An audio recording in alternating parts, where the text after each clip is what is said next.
daawadayaal haddii aad la yaabtid ama aad ku nooshahay dalka Turkiga dadka markaasi Turkida inay xanaaqoodu aad u fara badan yahay ama uu yahay xad dhaaf cilmi baaris la sameeyay 2020ka oo soo dhamaatay 2022 hadda ku jirno ayaa waxa la sheegay in dadka ugu cadhada badan adduunka ay kaalinta labaad ka soo galeen waa dadka markaasi Turkida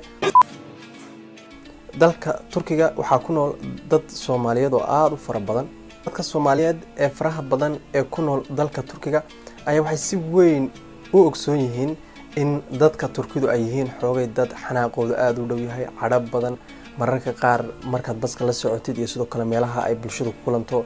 xoogay laga yaabo inay si ay u yara diiqadoonayaan ama u dhibaatoonayaan adigoo waxba ku sameyn adigoo wadadaada iska maraya yani ay dareemayaan xiriir hadanana oo haddii qof Turkiya ama saf lagu jiro ama meel kale yani laga yaabo adoon ama ogeynba ama si kala har noqotabe in haddii ay kugu arkaan yani ay madaxa isku taagayaan oo ay qaylinayaan oo ay markaas wax kasta sameeyeen haddaba cilmi baaris la sameeyay oo markaas soconaysay muddo ilaa 3 sano ilaa 2 sano ayaa waxa lagu sheegay in dadka Turkidu boqolkiiba 47 inay yihiin dadka adduunka ugu xanaaqa badan ama se yani aan ogolayn wax yar in ay ka khaldamaan oo mararka qaarna cadhadoodu ay gaadho heer ay wax kasta sameeyaan haddaba daawadeel waxa kaalinta koobaad galay dalka Lebanon oo la sheegay in isaga qudhiisu uu yahay dal dadka ku nool ay aad iyo aad xanaaqooda uu aad u badan yahay cadhadoodu ay aad u badan tahay mararka qaarna madaxa ku istaagaba ajaayib haddaba daawadeel cilmi baaris la sameeyay ayaa waxa lagu ogaaday in qaaradda Yurub dalalka ku yaala marka laga hadlayo Turkiga inay yihiin dadka ugu xanaaqa badan ama ugu cadhada badan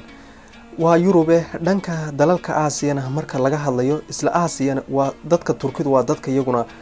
marka Aasiyana laga hadlayo waa dadka ugu xanaaqa badan oo waxay xanaaqooda lagu sheegay yani too much ama se in ay soo galaan kaalinta labaad oo waxa ka horeysa dalka Lebanon kaliya dalalka kale ee kaalmaha ay ku jiraan yani sawirkan ayaabad ka arki karaysaa waa cilmi baaris 2021 la soo bilaabay ilaa 2022 markaas bilihii ugu dambeeyay 120 dal in ka badan ayaa dadkooda lagu wareystay oo markaas isbuucyadii ugu dambeeyay la fiirinayay iyagoo dadka ugu faraha badana ay sheegeen in dalalka Lebanon iyo sidoo kale dalka Turkiga iyo sidoo kale dalalka Lebanon ay yihiin labada kaalmood ee hore ay isxiriirsanayaan oo waxa kaalinta hore ku jirta dalka Lebanon xagga kaalinta labaadna ay ku jirto dalka Turkiga dalka Turkiga tusaalahan aniga qudhaydu maadaama aan ku noolahay yani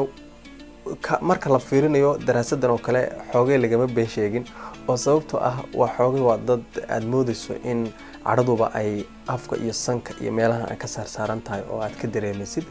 haddana se dalka Lebanon waana waligay tagin markaan xoogay xogta fiirinaya ama aan baadhay waxay garwaaqsatay in qudhoodu ay yihiin dad xoogay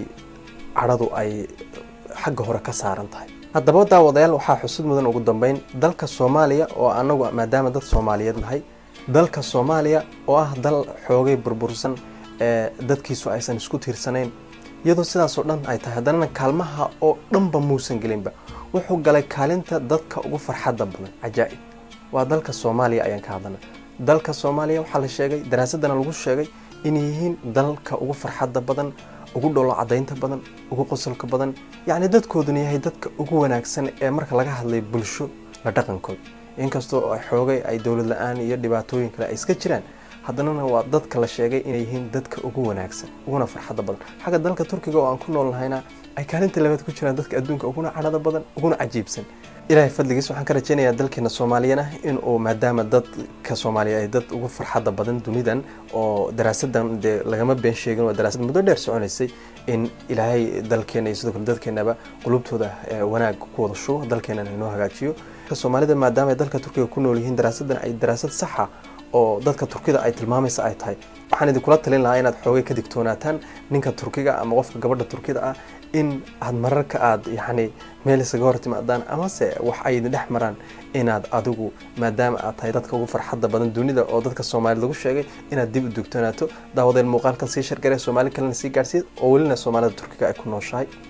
fadlan waxaan idinka codsanayaa YouTube-keena Hogol News iyo sidoo kale page-keena Cabdiweli Nadaara YouTube-kana subscribe noo saartaan page-kana follow iyo sidoo kale like waad ku mahadsantihiin